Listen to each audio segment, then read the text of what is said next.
अरे एक दलाते हाथी घोड़ा और एक दलाते ऊंट रे और एक दलाते गहिरा टुरा के चमके चारों फुट रे।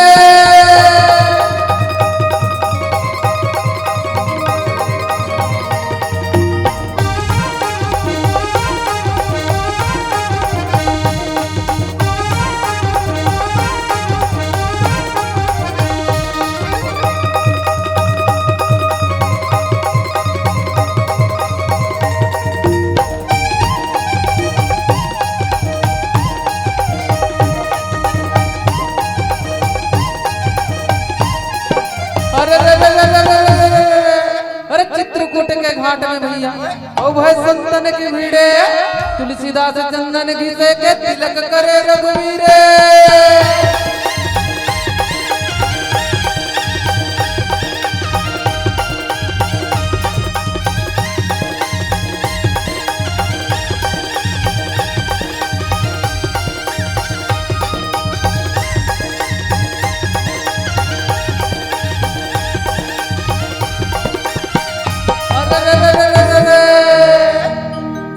ठाकुर दुआरे अपन भैया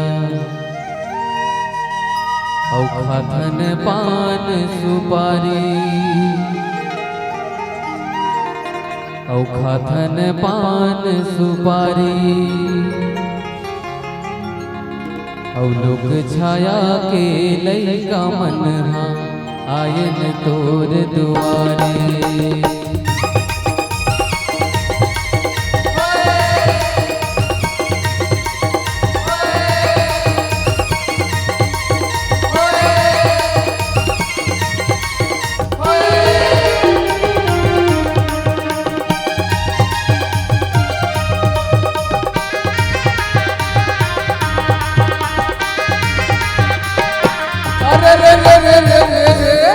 अरे का बार बजाए बजनिया और ककरो मन नहीं आए रे और गहिरा पाला छोड़ के रोंगोबती बजाए रे।